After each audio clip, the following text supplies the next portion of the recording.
common criticism of the concept of the cultural war claims that it's manufactured by conservatives and reactionaries to benefit them in electoral politics. But little attention is given to how liberal media, liberals in general, largely benefit from it too. We tend to see contemporary liberalism as the answer to the cultural war, since one of the defining features of this ideology is to resist polarization and seek a middle ground. Culture wars are the product of extremism and irrational passions that can only be resolved through liberal pragmatism and empathy. Ideally, liberalism seeks to extend rights so that more and more people can take part in the democratic exchange of ideas. That's what a YouTube channel like Jubilee hopes to do. It wants to bring a variety of people to the conversation. And we hope that one day that Jubilee will become, the Disney for empathy. Now, liberalism is what gave birth to the idea of the social contract, which is the basis of most democracies. Philosopher Rousseau came up with this idea in the 18th century because he refused to believe that monarchs were divinely empowered to legislate.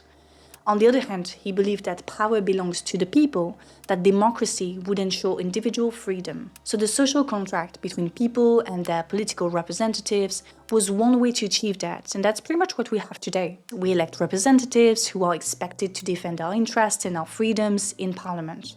We agree to give them our voice, our agency, to legislate and build the society that we want. So that's the ideal of liberalism. That's what Rousseau and other philosophers of the Enlightenment had in mind. The issue, though, is that their definition of people was quite limited.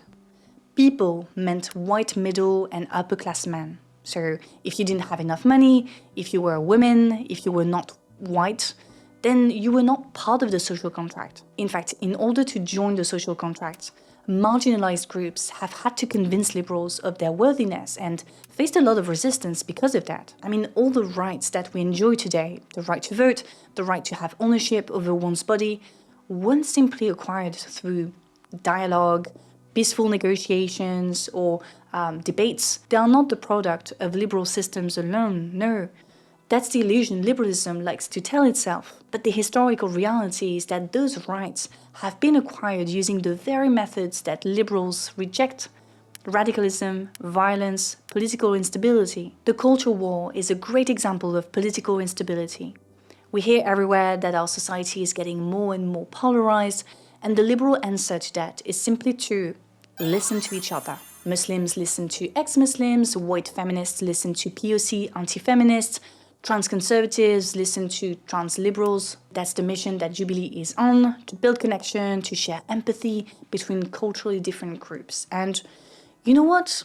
Why not? If we take the example of the white feminists versus the POC anti-feminist video, which is the video that prompted me to make this video, we see that there is an attempt from white feminists to take the perspective of the POC group as they articulate the difficulties of their lives and why they disagree with the feminist movement. We can say that the white feminists show empathy towards POC women, and we, as viewers, perceive that as a good thing. But I don't know, for me it still looks kind of staged and fake. I feel like maybe our understanding of what empathy is flawed, so I decided to read more on that topic, and what I found was quite illuminating. Psychologists' interest in empathy-related phenomena harks back to the 18th century moral philosophy, particularly David Hume and Adam Smith. Here, empathy, or what was then called sympathy, was regarded to play a central role in constituting human beings as social and moral creatures, allowing us to emotionally connect to our human companions and care for their well-being. Liberals today continue to understand and use empathy for that exact purpose, but further research showed that this belief was kind of misconstrued. One philosopher in particular, his name is Jesse Prince, even argued that empathy could lead to dangerous behaviors. He talks about the fact that we tend to empathize more easily with attractive persons, that's pretty privileged. We empathize more with persons that are in close proximity and only if their suffering is particularly noteworthy. He also explained that empathy is easily modulated by the way we are taught to view the world, which implies a bias incompatible with the impartial stance that a moral perspective demands. Finally, heightened empathy for perceived wrongs done to members of the in-group can also lead to violent and immoral behavior. And finally, empathy tends to focus on the one rather than the many, what is referred to as the spotlight effect feature. So for example, someone might dismiss important statistical information on an epidemic because their empathy is directed at a specific video they saw of someone experiencing side effects after taking medication to prevent the spread of that epidemic, if that makes sense. Hey everybody. First I want to introduce myself, and my name is Sean Skelton. All those arguments point to the fact that empathy doesn't necessarily lead to the formation of moral beings, like philosophers of the Enlightenment believed. We can't build a caring, morally good society with just empathy. Yet, that's what liberal media like Jubilee promote all the time. Instead, Prince believes that the moral emotions such as anger, guilt, and shame are the foundation for morality. These emotions forge the basis of social justice, which leads to a more equal, morally good society. Now, if we go back to the Jubilee video, we see that the white feminists' empathy was mostly conveyed through them feeling sorry and apologizing non-stop for the trauma white people have caused to POC. They kept repeating that POC women's voices needed to be amplified, that white feminists have occupied too much space. And while all of this is true and necessary, there is something that kind of bothers me. Philosopher Olufemi Otaiwo gave a name to that phenomenon in his book Elite Capture: How the Powerful Took Over Identity Politics and Everything Else. He called it deference politics, meaning the tendency to deflect political issues like racism, misogyny, homophobia, by simply giving a voice to the most oppressed in the room. Deference politics is best represented in the way we'll pat ourselves on the shoulder for giving an award to a POC or adding POC writers to our book list. Otaiwo writes, quote, "When it comes down to it, the thing I believe most deeply about deference politics is that it asks something of trauma that it cannot give. It asks the traumatized to shoulder burdens alone that we owe to share collectively, lifting them up on a pedestal in order to hide below them." He adds, as scholar activist Nick Estes explains in the context of indigenous politics, quote, "The cunning of trauma politics is that it turns actual people and struggles, whether racial or indigenous citizenship and belonging, into matters of injury. It defines an entire people mostly on their trauma and not by their aspirations or sheer humanity. This performance is not for the benefit of indigenous people. Rather, quote, it's for white audiences or institutions of power." End of the quote. We now understand that the outcome of that conversation is rather limited. The empathy is very located, very short-term, and doesn't necessarily lead to any progress for intersectional feminism. Deference politics, as observed in the Jubilee video, reduces social justice to the attention that we can give to certain POC voices. So in that specific case, we end up in a situation where a group of liberal feminists claim that anti-abortion, pro-androtate voices should be amplified because they see their identity as POC women, so the fact that they are part of a given oppressed group, as the most important thing about them, to the point of forgetting all the other intersections, like class, for example. Why didn't we talk about the fact that the gender pay gap is wider for Black and Hispanic women? Why didn't we talk about the fact that women of color have higher levels of unintended pregnancy and are more likely to need an abortion? It would have been so interesting to drop those questions in that conversation. The only true intersectional moment in that video was when the Andrew Tate fan mentioned the disregard bourgeois feminists have for Arab women in Gaza. But you see, Jubilee has done its job. There was empathy in that video. People got angry, but eventually found a middle ground. People apologized. We lived the video feeling as if an issue has been resolved. But you know, it's all performative and self-interested. This is deference politics. It doesn't lead to any tangible progress and can even be counterproductive. I mean, after watching a lot of those Jubilee videos, it's a little bit of a guilty pleasure for me, it's starting to get clear to me that those conversations rather strengthen in-group belonging, so more division, more culture war, than they promote intergroup empathy, which is the basis of intersectionality. Divide et impera, divide and conquer, and make millions of views, clicks, sell a bunch of books, make a ton of podcast episodes and videos out of it. Now let me add a little something here. Yesterday I was watching Sean's video on in-group biases, which he explained can be reduced by repeated contact between members of the in-group and out-group, but also tend to be stronger when groups are segregated instead of integrated. So that was the result of a study that's strangely made me think of the way Jubilee structures their middle ground videos.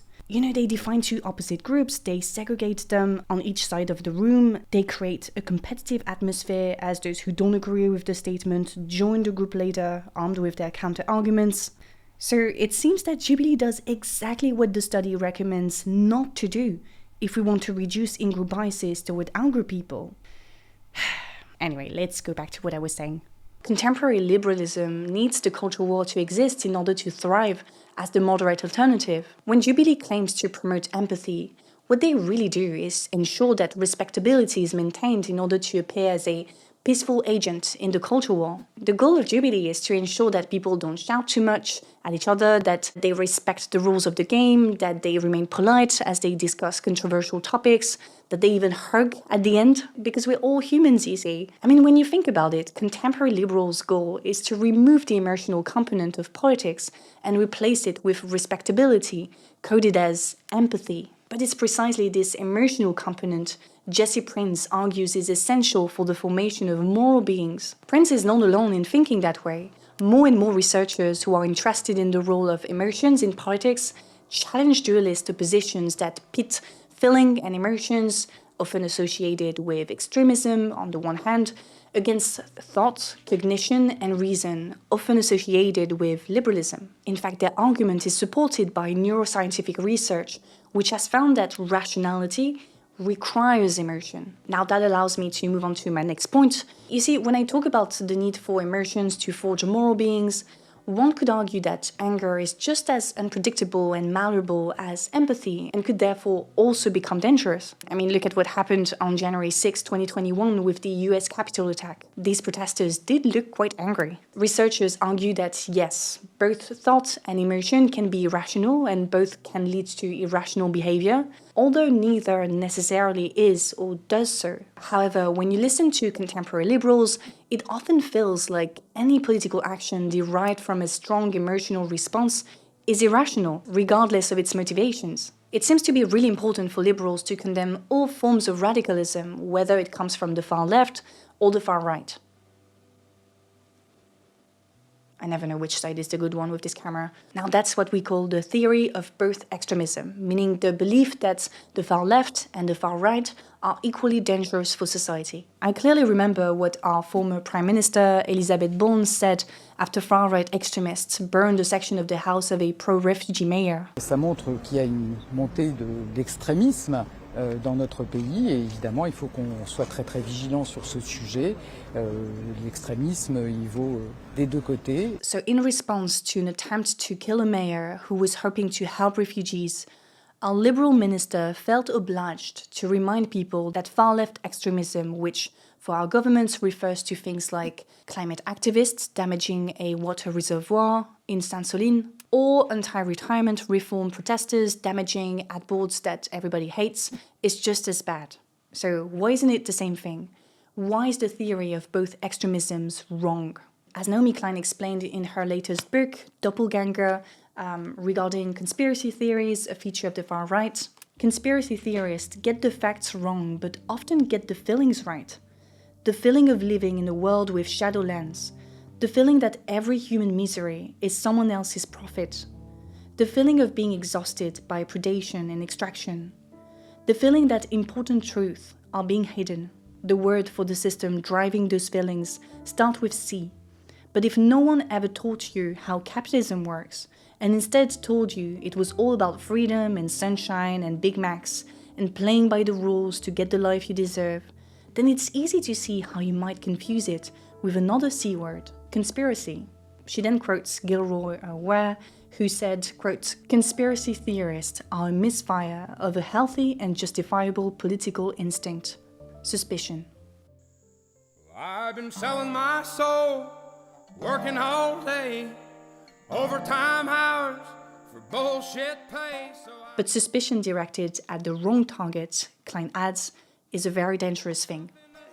And the whole beast, milk and welfare. Well, God, if you're 5'3" and you're 300 pounds, taxes ought not to pay for your bags of fudge rounds. You see, liberal elites' answer to suspicion is to delegitimize it by labeling it as a threat. I mean, look at how singer Oliver Anthony, who had the feeling right but the target so wrong, is ridiculed or demonized by liberal media. Or on the other hand, look at how a whistleblower like Julian Assange, who got the feeling and the facts right, is being treated by liberal societies. Many people on the left, including Naomi Klein, are seeking to find a solution to the culture war in a way that doesn't foster further division. Some argue that we should try our best not to adopt a culture war framework in our analysis or commentaries, as it ultimately benefits the right and liberals. They believe that we should stop fighting over cultures and vibes and focus on the 1% holding so much power in society, so on politics of redistribution.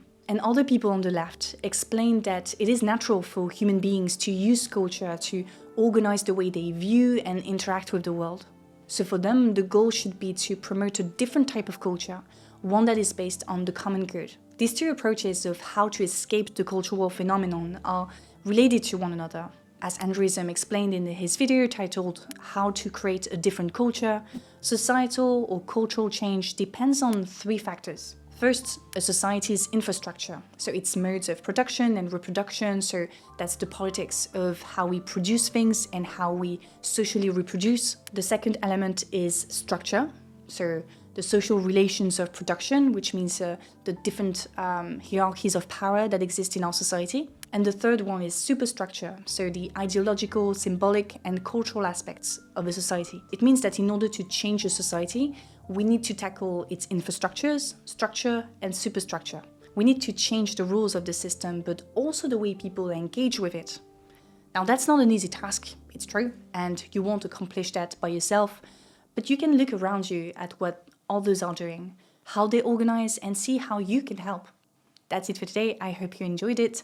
As always, the conversation continues in the comments section. Don't forget to like, to subscribe if it's not already done. I would like to thank my patrons for their support, and a special thanks to top tier patrons, Chokdo the Burninator, Brandon, James, Ojwal, Pablo, Patrick, Boris, Ria, Ivan, Remy, Toki, Koriji, Tristan, Patricia, Lenny, Donage, Ian, Ren, Alex, Manuel, Christopher, and Perry, and the other ones who prefer to stay anonymous. Finally, thank you to Squarespace for sponsoring the video. Squarespace is an all-in-one platform to build your presence online. They give you a bunch of tools to create your ideal websites. So this is mine so far, Alice Capelle. I use it as a platform to kind of show all the work that I do on YouTube, my contributions, but also my book. I also added all my social media accounts. You also have analytical tools. You can run effective email campaigns. On their website, you can also get advice from professionals on how to build your website, etc. So many things you can do. So if you're interested in it, if you want to try it out, then go to squarespace.com to get a free trial. And once you're ready to go public, then you can go to squarespace.com/AliceCapelle to get 10% off your first purchase of a website or domain. And yeah, that's it. I'll see you very soon. Salut!